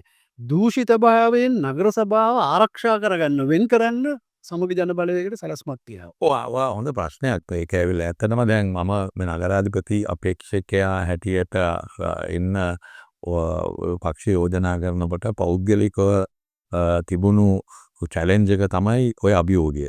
මේ නගර සභාව කොහොමද විනිවිදභාවයකින් වැඩ කරන නගර සභාවක් බවට පත් කරගන්නේ කියන එක. ඇත්තටම අපි පක්ෂය තුලත් ඒ සම්බන්ධව පක්ෂයේ හිටපු මොකක් උද්දේශ කට්ටිය ඒ සම්බන්ධව ඒ වගේම රාජ්‍ය සේවයේ හිටපු අමාත්‍යාංශ ලේකම්වරු ඒ වගේ අය සම්බන්ධ වුණා මා එක්ක ඒ විශේෂයෙන්ම මේ ඒකීදී ප්‍රතිපත්ති ප්‍රකාශය හැදීමේදී මේක ජනතාවට තිබෙන ලොකුම චෝදනාවක් තමයි මේ නගර සභාවට මේක දූෂිත නගර සභාවක් මේකේ හරියට දුකංචා දූෂණ සිද්ධ වෙනවා කියන එක. ඒකට අපි සැලැස්මක් හැදුවා. මේ මම ඉල්ලනකොට විනිවිද භාවයකින් වැඩ කරන්න ඕන යම් යාන්ත්‍රණයක් නගර සභාව තුළ ගොඩ නගන්න ඕනේ කියන එක. ඒක ඇත්තටම දැන් මේ ඡන්ද ව්‍යාපාරයේත් අපේ නගරාධිපති අපේක්ෂකයා ඒකේ ඌගේ ප්‍රතිපත්ති ප්‍රකාශය තුලත් ඕව ඇතුළත් කරලා තිබුණා. ඒ වැඩපිළිවෙල අපි ඉස්සරහට ඒක ගෙනියනවා. මොකද දැන් ඔබතුමා කිව්වා වගේම මේකේ නගර සභාවේ සේවකයන් පිළිබඳවත් විශාල චෝදනාවල් තියෙනවා. ඒ වගේ මේකේ ඉන්න සමහර පත්වෙච්ච മന്ത്രിවරු සම්බන්ධවත් යම් දේවල් තිබෙනවා. ඉතින් තිබෙන ප්‍රශ්නේ තමයි ඒක නගර සභාවට විතරක් ඒ චෝදනාව එල්ල කරන එක ප්‍රමාණවත් නෑ. මොකද ඊට උඩින් තිබෙන ආයතන තියෙනවා. يعني පළාත් සභාව. right ආණ්ඩුකාරතුමා. දැන් ඒගොල්ලෝ මේ සම්බන්ධව ගත ක්‍රියාමාර්ග මොනවද? කොළඹ නගර සභාවේ යම් යෝජනාවක් සිද්ධ වෙනවා නම් පළාත් පාලන කොමසාරිස්වරයාට බලය තිබෙනවා. ඒ සම්බන්ධව පැමිණිලි ගියාම ඒක විභාග කරලා තීන්දුව ගන්න. ඊළඟට ආණ්ඩුකාරතුමාටත් ඒ බලය තිබෙනවා. ඉතින් පෞද්ගලික කාලේ ඒ පැමිණිලි ගිහිල්ලා තියෙනවා නම් අනිවාර්යෙන්ම ඊට උඩින් තිබෙන ආයතන ඒ සම්බන්ධව වග කියන්න ඕනේ. ඒගොල්ලෝ මොකද්ද මේ සම්බන්ධව ගත්ත ක්‍රියාමාර්ග කියන එක. ඉතින් ඒකත් වැඩ කරන්නේ නැත්නම් එහෙනම් තියෙනවා ලොකු අවුලක්. ඒ කියන්නේ නගර සභාවේ ප්‍රශ්නයක් විතරක් නෙමෙයි. ඒකට උඩින් තියෙන ආයතනත් මේ සම්බන්ධව පියවර නොගැනීම කියන එක ගැන. ඉතින් මම හිතනවා මේ ඇත්තටම මේ කියන්නේ ලංකාවේ ප්‍රාදේශීය සභා නගර සභා ගත්තම හුඟක් ආයතන වලට චෝදනාවල් තිබෙනවා. කියන්නේ ලංකාවේ හැම ප්‍රාදේශ සභා නගර සභාවකම ඒකේ පත් වෙන සභිකයන්ටත් ඒ චෝදනාවල් හුඟක් අය තියෙනවා. ඉතින් මම හිතනවා අලුතෙන් හිතන්න වෙනවා. ඒ කියන්නේ පොදු සිස්ටම් එකක් මේ නගර සභා මේ ප්‍රාදේශීය සභා වංචා දූෂණ වලින් තොර කොහොමද ගෙන යන්නේ කියන එක පිළිබඳව අලුතෙන් හිතන්න වෙනවා. ඒක පහසු දෙයක්ුත් මාසු දෙයක්ුත් නෙමෙයි. හරිද? මොකද මේක තමයි පල්ලෑම මට්ටමේ තියෙන යම් කෙනෙක් දේශපාලනයට සම්බන්ධ වෙනකොට මෙතනින් තමයි සම්බන්ධ වෙලා එන්නේ. එතකොට මේක හරියට මේ පෙර පාසලක් වගේ. මේක මොන්ටිසෝරි එකක් වගේ. මෙතන හරියට මේ ඒක ගියොත් තමයි එයා උඩට එන්න එයාගේ දේශපාලනය හොඳ දේශපාලනයක්. හොඳ දේශපාලනයකට එයාට යන්න පුළුවන්. මෙතන මිස්ගයිඩ් වුණොත් එයා ඊළඟට කරන්නේ යන හැම ආයතනයකම එයා මෙතනින් ඉගෙන ගත්ත දේ තමයි එයා ෆලෝ කරන්නේ. ඒ හින්දා මෙතන ගැන මං හිතනවා සියලුම දේශපාලන පක්ෂවලට හිතන්න වෙනවා මේක කොහොමද හොඳ මේක නිකන් මේ හොඳ පුද්ගලයා ආවයි කියලා හොඳ වෙන්නේ නැහැ. එහෙම වෙන්නේ නැහැ. සිස්ටම් එක තමයි හදාගන්නේ. ඒ සිස්ටම් එකක් හදන්න වෙනවා. හරි. හොඳ පුද්ගලයා ඇවිල්ලා නරක වෙච්ච අය ඉන්නවා බොහොමක් අය. ඒ කියන්නේ හොඳ පුද්ගලයෝ. නමුත් ඒගොල්ලෝ එනකොට හොඳට එන්නේ. නමුත් කාලයක් යාට පස්සේ ඒගොල්ලෝ විනාශ වෙනවා. හරිද? ඒ හින්දා අපිට මේ පොදුවේ පළාත් මේ නගර සභා ප්‍රාදේශීය සභා සම්බන්ධව අලුතෙන් මේ හිතන්න වෙනවා කොහොමද මේවා විනිවිදභාවයකින් ගෙන යන ආයතන බවට පත් වෙන්නේ. දැන් උදාහරණයකට ගත්තොත් දැන් මේ සභිකයෝ පත් වුණාම නගර සභාවල ප්‍රාදේශීය සභාවල ඒගොල්ලෝ හොඟක් අය හිතනවා මේක පූර්ණ කාලීන දේශපාලනයක් කියලා. හරි. සමහර අය කරන රස්සාව දාලා තමයි මෙතනට එන්නේ. නමුත් ඇත්ත වශයෙන්ම මම හිතන්නේ ඒගොල්ලන්ට රස්සාව කර මේක කරන්න පුළුවන්. ඒක තමයි මේක පොය කියන්නේ නගර සභා මන්ත්‍රීවරයෙක් කියලා කියන්නේ ප්‍රාදේශ සභා මන්ත්‍රීවරයෙක් කියන්නේ පූර්ණ කාලීන රැකියාවක් නෙමෙයි. මන්ත්‍රීවරයෙකුත් නෙමෙයි සභිකෙක්. සභිකයෙක් නේ. එතකොට ඒක පූර්ණ කාලීන දෙයක් නෙමෙයි. සභාව තියෙන මාසෙ මහා සභාව තියෙන මාසෙ දෙක දවසයි. ඊළඟට ඔය කොමිටිස් කියනවා ඒකත් මාසෙට එකක් වගේ. ඒ වගේ තමයි යන්නේ. එතකොට දැන් මෙතන മന്ത്രിවරු සම්බන්ධව ඒගොල්ලෝ සභිකයෝ හැටියට පත් වුණාට පස්සේ බහුතරයක් කරපු රැකියාවල් වලින් අයින් වෙනවා. හරි තේරුණා. ඒක මේක රැකියාවක් බවට පත් වෙනවා. මේක තමයි ජීවනෝපාය. ඔව්. හරි. ඉතින් ඒක තමයි මෙතන හැම දේශපාලන පක්ෂයකටම හිතන්න වෙනවා. කොහොමද මේක හදන්නේ කියන එක.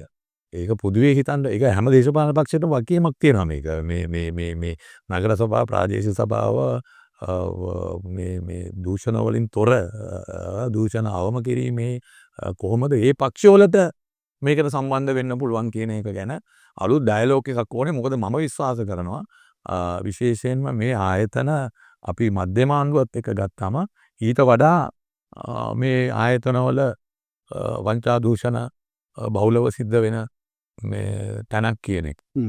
දැන් සමගි ජන බලවේගයේ පැත්තෙන් ගත්තොත් හිම ඔය වෙනස්කම් කරන්න සමගි ජන බලවේගයේ සූදානම් එක පැත්තෙන්. අපිට පේන විදිහට අපි එළියේ ඉඳලා බලනකොට පේන විදිහ තමයි සමගි ජන බලවේගයත් තාම අර පරණ දේශපාලන නෂ්ටාවශේෂ එක්ක යන මම මේ කියන්නේ මගේ පැත්තෙන් පේන දේ පක්ෂයක් හැටියට පේනවා. දැන් මම අහන්න හදන්නේ මුජිබ දැන් මොනවා වුණත් 2024 මේ ජනාධිපතිවරණය සහ මහමැතිවරණය ගත්තොත් ඒක අර 2022 අරගලේ ප්‍රතිඵලවල දිගුවක්නේ ඇත්ත. ඔව් අනිවාර්යයෙන්. මේ ආණ්ඩුව එන්නේ මේ ආණ්ඩුව බලයටපත් වෙන්නේ විශාලගලේ නැගිටීමක් එක්ක නේද?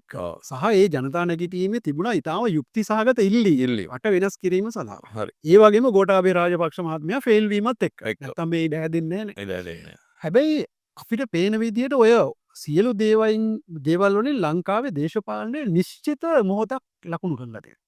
ඒ කියන්නේ මෙච්චර කාලයක් පැවතිච්ච සිස්ටම් එක වෙනස් කළ යුතුයි. එහෙම නැත්තම් පවතින්න බෑ කියන එක. දැන් ජාතික ජන බලවේගය කියනවා අපි ඒක කරනවා. එහෙමද දැන් කියන්නේ තාමත් ඒ අපේ කාලය ඇතුළත අපි ඒක කරනවා. මම අහන්නේ සමගි ජන බලවේගය පැත්තෙන් ගත්තොත් එහෙම. උන් ඔය නිශ්චිත දේශපාලන වෙනස ඉදිරියට ගෙනියන. අපි හිතමුකෝ දැන් මේ පක්ෂේ පරාජය වෙනවා කියලා යම් වෙලාවක මේ ආණ්ඩුව. හැබැයි ඊළඟට එන ආණ්ඩුවට බෑනේ මෙතනින් ආපස්සෙන් පටන් ගන්න. ඒගොල්ලෝ එතනින් එහාට යනවා. මොකක්ද සමගි ජන බලවේගේ නියෝජිතය කරට ඔබේ අදහස. දැන් මේ කෝ ජනරංජන කිව්ප එක හරි විශේෂයෙන්ම දැම් මේ රටේ 2022 විශාල ජනතාවගේ නැගිටීමක් එනවන්. ඒ නැගිටීමේ ආශ්වාදයක් එක්ක තමයි ජනව මේ කොළද මේ ජනතා විමුක්ති කරමුණට මේ බලය ගන්න මේ අවස්ථාව ලැබේ. ඒකට ඒකෙදී ඒ හින්දාම තමයි එතුමන්ලගේ ඡන්ද ව්‍යාපාරය තුල ඒ අරගලයේ ඇතිවෙච්ච ඉල්ලීම් එක්ක ප්‍රතිඥාවල් දෙන්නේ. නමුත් දැන් එතුමාලා බලයට ඇවිල්ලා මේ මාස 6 තුල ඒ කරපු ඉල්ලීම් ඒ දීපු ප්‍රතිඥාවල් ඉෂ්ට වෙන බාටක් පේන්නේ නැහැ. අර සම්ප්‍රදායිකව ආපු මේ ගමන් මගම තමයි මේ යන්නේ. විශේෂයෙන්ම දැන් ජනාධිපතිතුමාගේ සංවත්සරේ පක්ෂ සංවත්සරේ කරපු කතාව දිහා බැලුවම සාමාන්‍ය මීට කලින් හිටපු මහින්ද රාජපක්ෂලා ඒ කරපු කතාව වලට සමාන කතාවක්. ඒතෑ මොකුත් නැහැ ඒකේ. ඉඩකර බලයෙන් මත්වෙච්ච එහෙම වෙච්ච උමුතු වෙච්ච කතාවක් තමයි එයා කරේ. හරි. ඒකට ඒකෙන් පේන දේ තමයි දැන් සිස්ටම් චේන්ජ් කියලා කිව්වට දැන් එතුමන්ලා සිස්ටම් චේන්ජ් එක කියලා කියන්නේ ඒගොල්ලොත් හිතනවා ඒගොල්ලන්ගේ පක්ෂයේ උදවියන එක තමයි සිස්ටම් චේන්ජ්. හරි. දැන් හොඳම උදාහරණය තමයි දැන් ඊයේ පෙරේදා පත් කරා මේ තානාපතිවරුන් 6 දෙනෙක් 10 දෙනෙක්ට පත් කරානේ. ඒකේ ඒගොල්ලන්ගේ මැතිවරණ ප්‍රකාශය අරගෙන බැලුවොත් පැහැදිලිව කියනවා අපි මේ තානාපති සේවයට විදේශ අමාත්‍යාංශයේ කෘතිය මට්ටමේ ඉන්න අය තමයි අපි පත් කරන්න කියන එක තමයි මැතිවරණ ප්‍රකාශයේ දීපු ප්‍රතිඥාව. දැන් ඒකට හාත්පසින්ම තමයි මේ දැන් පත් වීම දීලා තියෙන්නේ. හරි මම හිතන්නේ මේ විදේශ සේවයේ ඉන්නේ එක්කෙනයි ඉන්නේ. අනිත් අය විදේශ සේවයේ අය නෙමෙයි. ඒ ඔක්කොම පරිබාරව දැන් මම හිතන්නේ හිටපු නීතිපතික විමසුලුව අග්‍රවිංශකාරවරයටත් දීලා දෙනවා. දැන් කලින් මේ පත්වීම දෙනකොට අනුරුක් මල්ලිසානායක ජනාධිපතිවරයා පාර්ලිමේන්තුවේ මේවට තද්දට ප්‍රහාර කළ තියෙනවා. අධිකරණයේ ස්වාධීනත්වය පිළිබඳව එතුමා කතා කරලා තිබෙනවා. දැන් අද එම කතා කරපු කෙනාම අද ඒ පත්වීම ලබා දෙනවා. ඊළඟට Tamanගේ පක්ෂයේ කොළඹ දිස්ත්‍රික්කයේ පරාද වෙච්ච එක්කෙනාට කියුබානු තානාපතිකම දීලා තියෙනවා. ඒතකොට මොකද්ද ඒගොල්ලෝ කරපු මේ වෙනස? මට නම් පේන්නේ කිසිම වෙනසක් කරන්නේ නැහැ. ඒ වෙනස නොකරපු හින්දා තමයි මේ ඡන්දවල ඒගොල්ලන්ට මේ මැතිවරණයේදී ඡන්දවලට බලපෑමක් ඇති වුණේ කියලා මම විශ්වාස කරනවා. ඒ කියන්නේ ඒගොල්ලෝ වෙනස් කරනවයි කියලා ඇවිල්ලා ඒගොල්ලෝ නොකරපු හින්දා තමයි මිනිස්සුන්ගේ කලකිරීම විශාල ලෙස ඇති වෙලා මේ කඩා වැටීමට හේතුවක් වුණේ. ඉතින් මම හිතනවා සමගි ජන බලවේගයට මේක තේරුම් ගන්න ඕනේ. සමගි ජන බලවේගය මේක තේරුම් ගත්තේ නැත්නම් ඉතින් සමගි ජන බලවේගයටත් ඉස්සරහට යන්න බෑ කියන එක තමයි මගේ මතය. ඉතින් මේ සමාජ පරිවර්තනයේ ඇති වෙලා තිබෙන මිනිස්සු හිතන විදිය, මිනිස්සු බලාපොරොත්තු වෙන විදිය ඒක මිනිස්සුන්ගේ අභිලාෂයන් ඒව තේරුම් ගන්න බැරි නම් SJB එකටත් ඉතින් මම හිතනවා SJB එකටත් අනාගතයක් නැහැ කියලා. ඔය මුජිබුර් රහ්මාන් කියන කතාවනේ. මුජිබුර් රහ්මාන් සාමාන්‍යයෙන් ඔය මූලික මූලධර්ම පිළිබඳව අවබෝධයක් සහ කැපවීමක් තියෙන කෙනෙක්. අපිට පැහැදිලි. නමුත් ප්‍රශ්නේ තියෙන්නේ පක්ෂය ඇතුලේ. පක්ෂය ඇතුලේ මේ සාකච්ඡා සංවාදය යනවා. මම ඒකට සාධාරණත්වයක් කරන්න එපා. විශේෂයෙන්ම දැන් අපි මේ 2024 පාර්ලිමේන්තුවට කලින් අර මේ වංචා දූෂණය සම්බන්ධව අපේ පක්ෂයේ මාලේකම්තුමා තමයි පෞද්ගලික යෝජනාවක් හැටියට ওই පනත ඉදිරිපත් කරේ. ඒකෙදී අර ඇසට් රිකවරි එකත් අපි ඇතුළත් කරා. නමුත් ආණ්ඩුව ඒක ඇතුළත් කරේ නෑ මේ ඒ යෝජනාව ගේනකොට. නමුත් අපි ඇතුළත් කරා අපේ ඒ යෝජනාවේදී. ඇත්තටම පක්ෂය තුළ මේ පිළිබඳව තද බල සාකච්ඡාවල් යනවා. මේ ඉදිරියේදී කොහොමද මේක ගෙන යන්නේ? මේකෙදි ඇති වෙනස්කම් මොකද්ද කියන එක පක්ෂය ඇතුලේ විශාල සාකච්ඡාවක් යනවා. ඒක ගැන පක්ෂයේ උනන්දුවකුත් තියෙනවා. මේව වෙනස් වෙන්න ඕනේ කියන උනන්දුවකුත් තිබෙනවා. ඉතින් ඒක මම කියන්න ඕනේ. ඒ සම්බන්ධව ජ්‍යෙෂ්ඨ නායකයෝ විතරක් නෙමෙයි අලුතෙන් පාර්ලිමේන්තුවට පත් වෙලා ඉන්න අලුත් മന്ത്രിවරු පවා මේ සම්බන්ධව විශාල උනන්දුවකින් වැඩ කරනවා. මොකද ඔබ කිව්වා වගේ ඒ වෙනස නැත්තම් මේ අවස්ථාවට ගැලපෙන්නේ නැහැ. අනිත් එක ඒක පවතින්නත් බෑ නෝ. නායකත්වයේ සිටම. උඩ ඉඳන්. මම ඒකයි මම කිව්වේ මම කියන්නේ සජිබේ මේක තීරුම් ගත්තේ නැත්තම් මේ අලුත් තත්ත්වය ගැන ඒක ගැන හරියට ඇගීමක් කරලා පක්ෂය ඒ අවශ්‍ය විදියට පක්ෂය හැඩගැස්සුවේ නැත්තම් අපිට ඉස්සරහට යන්න හම්බෙන්නේ නැහැ.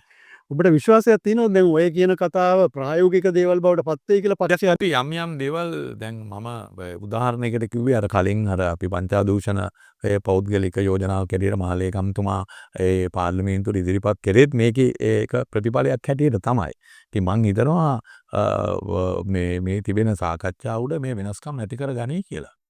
අනිත් එක අපිට දැන් එළියේ ඉන්නකොට පේන දෙයක් තමයි හැම කාලෙම විරුද්ධ පක්ෂ ඉන්නකොට අර ප්‍රජාතාන්ත්‍රික මූලධර්ම රට ඉදිරියට ගෙනියන්නේ කොහොමද කියන එක ගැන කතා කරන. බලයට ආවට බලයට ආවට පස්සේ ඕක ඉවර වෙනවනේ. දැන් හොඳම උදාහරණය ජාතික ජන බලවේගය ගත්තොත් ජාතික ජන බලවේගයේ දිගින් දිගටම මේ විධායක ජනාධිපති ක්‍රමය අහෝස කරන්න ඕන, ඔය අනෙක් ප්‍රමිතීන් නැති කරන්න ඕන කියලා පෙනී හිටපු කට්ටියක්නේ. නමුත් දැන් පේන විදිහට ඒගොල්ලෝ ඒ ගැන දෙපාරක් හිතන බව. ඒ කියන්නේ ඔය ඉස්සෙල්ලා කිව්වට ප්‍රායෝගිකව කරන්න අමාරුයි කියලා. ඔව්. මම අහන්නේ මුජිබ දැන් මේ දේශපාලන ආකෘති සමවි ජන බලවේගයේ බලයට આવොත් වෙනස් වෙයි කියලා තියෙන මේරාය ඔක. ජනරන්ජන මම නම් හිතන්නේ මේ විදියට දැන් මේ රටේ ඒ දේශපාලන ආකෘතිවල් වෙනස් වෙන කාලයකට අපි ඇවිල්ලා ඉන්නේ. වෙනස් කළ යුතු කාලයකට අපි ඇවිල්ලා ඉන්නවා. දැන් ජාතික ජන බලවේගයේ මේක කරන්න අපෝසත් වෙනවයි කියලා කියන්නේ නැවත වතාවක් මේ රට අවුලකට තල්ලු වෙනවා. ඒ කියන්නේ මේ රටේ බලයට එන හැම නායකයෙක්ම තේරුම් ගන්න ඕනේ අපි මේ වෙනස්කම් ඇති කරන්න බැඳිලා ඉන්නවා විතරක් නෙමෙයි අපේ වගකීමක් හැටියට. ඒ වගකීම තේරුම් අරන් වැඩ කරේ නැත්නම් අනිවාර්යෙන්ම රට දේශපාලනිකව අවුලට යන එක නවත්තන්න බෑ. ඒ කියන්නේ ආයෙ අපි කඩා වැටෙනවයි කියන එක දේශපාලන ස්ථාවරභාවය නැහැ කියන්නේ ඉතින් ආර්ථිකයත් වැටෙනවා. ඉතින් අපි නැවත අපි මේ කරන්නේ රට ඉස්සරහට ගෙනියන එක නෙමෙයි රට වට්ටන එක තමයි නැවත අපි කරන්නේ. ඒ හින්දා ඒක ගැන වගකීම් ඒ නායකයෝ තේරුම් ගන්න ඕනේ. තමන්ට තියෙන වගකීම තමන් මොකක් වෙනුවෙන්ද මේ ජනතාවත් එක්ක තිබෙන සම්මුතිය සම්බන්ධව ඒ බලය ගන්නකොට ඒ තේරුම් ගැනීම තිබුණා නම් මේක කරන්න පුළුවන්. ඊළඟට තමයි මේ අර මං කියන්නේ අර මේ කියන්නේ මේ සිස්ටම් චේන්ජ් කියන්නේ මේ අපේ පක්ෂේ කට්ටිය උඩට ගන්න කියන මතින් ඒක එක්කෙන් එළියට එන්න ඕනේ. ඒක නැතුව මේක කරන්න බෑ. ඉතින් මේ ඉතින් අපිට දැන් පේනවා දැන් මේ වර්තමාන ආණ්ඩුව සිස්ටම් චේන්ජ් කියන්නේ ඒගොල්ලන්ගේ කට්ටිය දාගන්න එක. ඒක තමයි සිස්ටම් චේන්ජ් එක වෙලා තියෙන්නේ. ඉතින් ඕක තමයි අනිත් පක්ෂත් කරේ. ඒගොල්ලන්ගේ කට්ටිය දාගන්න එක. ඉතින් ඒව එපා කියලා තමයි මිනිස්සු ඡන්දෙ දුන්නේ. ඒක වැරදි කියලා. ඉතින් මං හිතන්නේ දැන් මේ බලයට එන කවුරු වුණත් මේක තේරුම් අරගෙන තමන් යම් කැපවීමක් කරොත් තමයි අර අපි බලාපොරොත්තු වෙන පොලිටිකල් කල්චර් එක රට තුල හදන්න පුළුවන් වෙන්නේ. පොලිටිකල් කල්චර් එක ගැන කතා කරපු නිසා මගේ අවසාන ප්‍රශ්නය දැන් මේ පළාත් පාලන ඡන්දවලදී විමසීමේදී මේ සමගි ජන බලයට ලක්ෂ 2ක ආසන්න ඡන්ද ප්‍රමාණයක් වැඩි. මේ ශ්‍රී ලංකා පොදු ජන පෙරමුණට ලක්ෂ 6ක විතර ඡන්ද ප්‍රමාණයක් කවුරුකාලේ වැඩි වෙලා තියෙනවා. ඒගොල්ලෝ හිටපු අර පල්ලෙහාම් මට්ටමින් ඉහළට අවිල්ලා තියෙනවා. දැන් අපි දන්නවනේ ශ්‍රී ලංකා පොදු ජන පෙරමුණ වටා ඉන්නේ මොන වගේ පිරිසක්ද කියලා. මෙතන යම් ආකාරයක සංඥාවක් නැද්ද? අර එක්තරා මොහොතක තීරණාත්මකව දේශපාලනයෙන් ඉවත් කරපු අර දූෂිත වැරදි කරපු රට ආපස්සට ගෙනියපු බලවේග නැවත හිස එසවීමේ පොඩි අවස්ථාවක්. දැන් පොදු ජන පෙරමුණේ ඡන්ද පෞගිය මැතිවරණේ ගියේ ආණ්ඩුවටනේ. ඒ කියන්නේ මේ රටේ යම් පොදු ජන පෙරමුණට යම් ඡන්ද පදනමක් තිබිච්ච පක්ෂයක්නේ. අපි පක්ෂ හැටියට හැම එක්කෙනාටම ඡන්ද පදනම තිබුණානේ. පොදු ජන පෙරමුණේ ඡන්ද පෞගිය කාලේ ඒක කැරකුණේ විශේෂයෙන්ම ජනාධිපති මැතිවරණයේදී පාර්ලිමේන්තු මැතිවරණයේදී ආණ්ඩුවත් එක්ක ගියේ. ඒ ගිහිල්ලා දැන් ඒ ඡන්ද නැවත ගැලවෙන්න පටන් අරන් තියෙනවා. ඒවවල යම් පදනමක් දෙදරන්න. ඒක උනේත් මං කිව්වේ ඒකනේ දැන් ආණ්ඩුව මේ ගත්ත ජනවරමත් එක්ක මේ කරන වැඩේ හින්දා යම් ප්‍රමාණයක කට්ටිය නැවත ඒගොල්ලෝ අර පරණ තැනටම යන්න තීන්දුව කරලා තියෙනවා. මොකද ඒගොල්ලන්ට තේරුම් ගන්න වෙලා තියෙනවා. මේගොල්ලොත් අරගොල්ලෝ වගේම තමයි ඉතින්. නමුත් උතර තියෙන සංඥාව ඒක නයි දෙකට මං කනේ සංඥාව ඒ අනතුර එන්නේ මෙතුමන්ලගේ ක්‍රියාකාරීත්වය උඩනේ. ඒකයි මම කියන්න ආවේ. එතකොට දැන් මෙතන නැවත ඒ බලවේග ඉසෝසනවයි කියලා කියන්නේ මේගොල්ලෝ ඔවුන්ගේ අසාර්ථකභාවයනේ. ඒ අසාර්ථකභාවය උඩනේ මේ ඉසෝසවන්නේ. එතකොට දැන් ඒකෙදී අපිටත් වගකීමක් තියෙනවා ප්‍රධාන විපක්ෂයේ හැටියට මොකද ඒ බලවේග වළක්වා ගැනීමේ බල අවශ්‍යතාව අවශ්‍යතාවය තියෙන. ඉතින් අපිට ඒක ප්‍රධාන වගකීමක් තියෙනවා. එතන ඒක ඊට වඩා යන්න නොදී අපි අපේ ක්‍රියාකාරීත්වය වැඩි කරලා අපේ මෙතන ඒ අයන කට්ටිය අපි එකතු කරගන්න. ඒකට සමගි ජන බලවේගයේ යම් වැඩ පිළිවෙලක් දාන්න වෙනවා. නමුත් ප්‍රධාන වශයෙන් මේ ආණ්ඩුවත් එක්ක එකතු වෙලා හිටපු අය තමයි ආණ්ඩුවේ තිබෙන මේ තිබෙන ආණ්ඩුව පිළිබඳ තිබෙන කොන්ෆිඩන්ස් එක නැතිවීම උඩ නැවත ඒගොල්ලෝ අර පරණ තැනට යන්න පටන් අරන් තිබෙනවා. ඉතින් ඒක ඒ තරම් හොඳ තත්ත්වයක් නෙමෙයි. ඔව් ඒ කියන්නේ ඒ පක්ෂය දියුණු වෙන එක අපිට පේනවා. නමුත් ඒකෙන් රටට ඒක පාදනිකව රටට වෙන වාසිය මොකක්ද? ඒක රටට පොසිටිව්ද කියන ප්‍රශ්නේ තියෙනවා. ඉතින් ඒක අපිට පේනවා ඒක පොසිටිව් නෙමෙයි. මොකද ඒකට පිළිතුරු දෙන්න ඉන්න බලවේගය තමයි සමගි ජන බලවේගය. ඔය ඒක තමයි. මම කියනවා අපිට විශාල වගකීමක් තියෙනවා මේ කොහොමද ඒ ඉන්න පිරිස් ටික අපි ආකර්ෂණය කරගන්නේ කියන එක. හොඳයි එහෙනම් බොහොම ස්තුතියි අපේ මේ අනිද්දා ක්‍රොස් ටෝක් සාකච්ඡාවට පැමිණීම ගැන පාර්ලිමේන්තු මන්ත්‍රී සමගි ජන බලවේගයේ මුජිබර් රහමාන් අපි ඉතාම ගෞරව ස්තුතිය පුද කරන්න කැමතියි. බොහොම ස්තුතියි මේ ජනරන්ජන ඔබතුමාලගේ පළවෙනි වැඩසටහනට ආරාධනා කිරීම ගැනත් ඒ වගේම මම ඒක සාර්ථක වෙන්න කියලා ප්‍රාර්ථනා කරනවා මේ වැඩසටහන. හොඳයි අපි සාකච්ඡාව අවසන් කරනවා නැවත මෙවැනි සාකච්ඡාවකින් හමු වෙන බලාපොරොත්තු වෙනවා. අපි ගිහිල්ලා එන්න.